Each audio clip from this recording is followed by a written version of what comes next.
अस्सलाम वालेकुम आदाब। ज़ेड न्यूज़ के नेशनल इंटरनेशनल न्यूज़ में आपका खैर मकदम। मैं मोहम्मद शहबाज। आगे बढ़ने से पहले नज़र डालेंगे सुर्खियों पर। ईरान में बरसों कैद रहने वाले 5 अमरीकी शहरी मंगल को घर पहुंच गए, जहां उन्होंने अपने प्यारों को गले लगाकर रोते हुए किया आज़ादी का ऐलान। इराक़ी वज़ीर ख़ारजा फ़वाद हुसैन ने ईरान के सदर इब्राहिम रईसी से कहा, कर्दिस्तान के इलाके के खिलाफ तशद्दुद या इराक़ी खुद मुख्तारी की खिलाफ वर्जी बगदाद हुकूमत के लिए नाकाबिले बर्दाश्त। इमारती खलाबाज सुल्तान अल-नयादी ने कहा, बैनुल-अक़वामी खलाई स्टेशन से वापसी का सफ़र किसी भी तरह नहीं था आसान। ईरान के सदर इब्राहिम रईसी का बड़ा बयान, कहा अगर अमरीका जौहरी माहदे को बहाल करना चाहता है तो उसे नेक नियति और पुख्ता इरादा का करना होगा इजहार। पार्लियामेंट के खुसूसी इजलास का तीसरा दिन और खातून रिजर्वेशन बिल यानी नारी शक्ति एक्ट लोकसभा में पेश किया जा चुका है, जिस पर होगी आज बहस।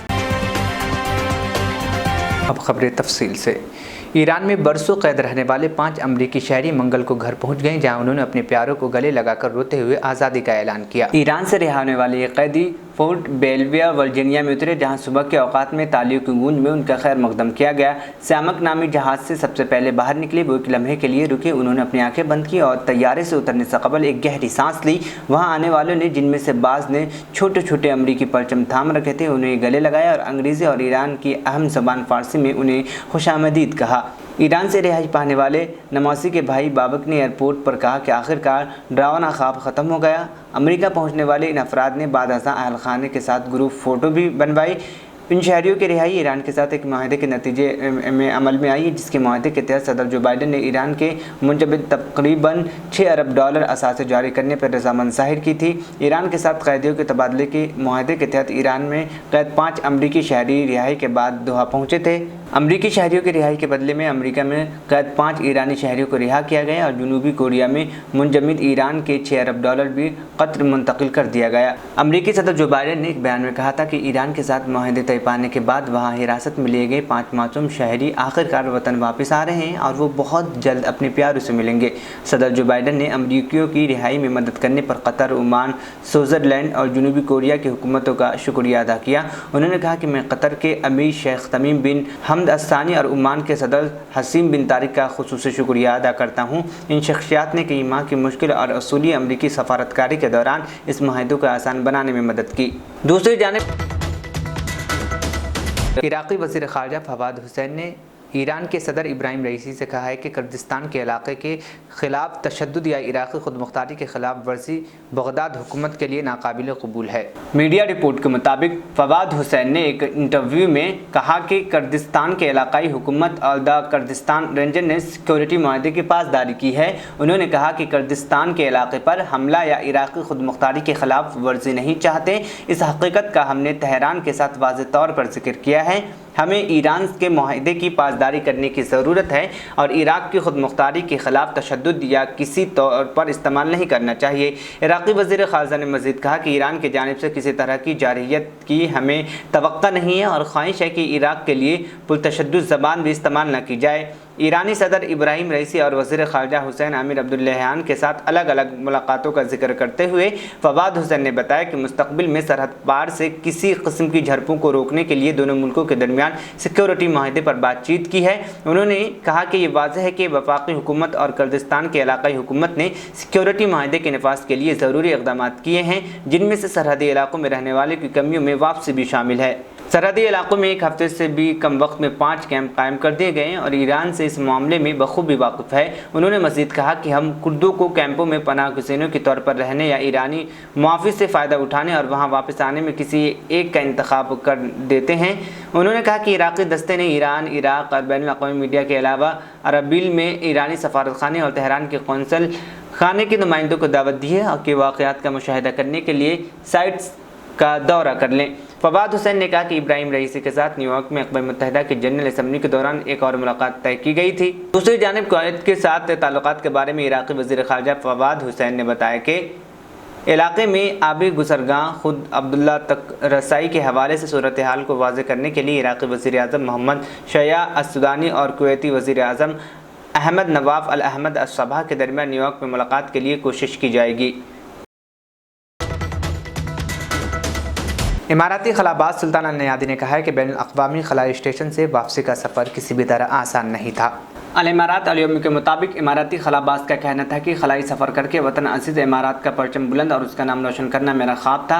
इमारात में इन चंद मुल्कों में से एक है जिसके खलाबाजों को बैनुल अक़वामी खलाई स्टेशन जाने का मौका मिला है। सुल्तान अल नयादी ने वतन वापसी पे ज़राए अबलाग से गुफ्तगू में कहा कि वतन अज़ीज़ के सरज़मीन और पर वापस आकर फ़ख्र जज्बात से शर्शार हूँ। सदर शेख मोहम्मद बिन ज़ायद अल नहयान, नायब सदर शेख मोहम्मद बिन राशिद अल मकतूम, अपने अहल वयाल और मोहम्मद बिन राशिद खलाई मरकज़ की टीम की मौजूदगी और सरपरस्ती के बाद ये सब मुमकिन हो सका है। उन्होंने कहा कि मेरा दिल खलाई मिशन की तकमील के लिए जाने वाली कोशिशों की यादें ताज़ा कर ममनूइयत के एहसासात के साथ धड़क रहा है। एक सवाल पर कहा कि उन्होंने 7 घंटे से ज़्यादा खला में चहलकदमी की, ताहम अच्छी ट्रेनिंग के बाद मुझे किसी किस्म का कोई खौफ नहीं हुआ। उन्होंने मज़ीद कहा कि ज़मीन पर वापसी के बावजूद वो बैनुल अक़वामी खलाई स्टेशन में मौजूद साथियों से राब्ते में हैं। खलाई स्टेशन जाने की फिर से ख्वाहिश है। इमारती खलाबाज का कहना है कि खलाई मिशन का एक हिस्सा ये भी था कि खला से बाज़ अरब ममालिक के दारुल हुकूमतों की तस्वीर हासिल करूँ। खला से ली गई तस्वीर के साथ वापस आया हूँ। अलावा अज़ीज़ सुल्तान अल नयादी ने अपने ट्विटर एक्स अकाउंट पर तहरीर किया कि बैनुल अक़वामी खलाई स्टेशन में 6 माह के दौरान वतन अज़ीज़ के लिए दिल धड़कता रहा। अल्हम्दुलिल्लाह मैं अपने प्यारे वतन की सरज़मीन पर हूँ।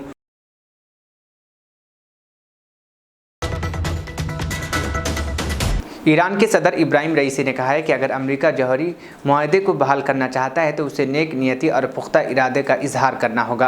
अरब न्यूज़ के मुताबिक न्यूयॉर्क में अक़वाम मुत्तहिदा की जनरल असम्बली की सरबराही इजलास से खिताब में ईरानी सदर ने कहा कि JCPOA joint comprehensive plan of action या अमल दरामद के मुश्तरका जामी मुआहदा के दस्तबरदार होकर अमरीका ने मुआहदे की खिलाफ वर्जी की है। अमरीका को नेक नियति और इदारे की पुख्तगी ज़ाहिर करनी चाहिए। ख्याल है कि साबिक़ अमरीकी सदर डोनाल्ड ट्रंप ने ईरान के साथ होने वाले जौहरी मुआहदे से दस्तबरदार हो गए थे। इसके बाद उन्होंने ईरान पर मज़ीद सख्त पाबंदी आयद कर दी थी। उनके ख्याल में यह मुआहदा इंतहाई आसान शराइत पर मबनी था।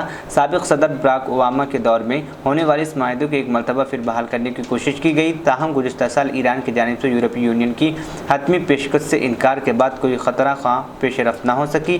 जनरल असम्बली के सालाना इजलास से खिताब में सदर इब्राहिम रईसी ने पाबंदियों का जिक्र करते हुए कहा कि उनसे मतलूबा नताइज हासिल नहीं हो सके। उन्होंने मज़ीद कहा कि वक्त आ गया है कि अमरीका दुरुस्त रास्ता का इंतखाब करे। ईरानी सदर का कहना था कि अमरीका ने यूरोपीय ममालिक को कमज़ोर करने के लिए यूक्रेन में तशद्दुद की आग को भड़काया है। ये बदकिस्मती से तवील मुद्दती मनसूबा है। हम दुश्मनियों और जंग को ख़त्म करने के लिए किसी भी किस्म के इक़दाम की हिमायत करते हैं। रूस के यूक्रेन पर हमले के बाद अमेरिका ने मॉस्को की मदद करने और ड्रोन्स की फराहमी को वजह बताते हुए ईरान पर मज़ीद पाबंदियाँ आयद की थी। Protocol to escort His Excellency.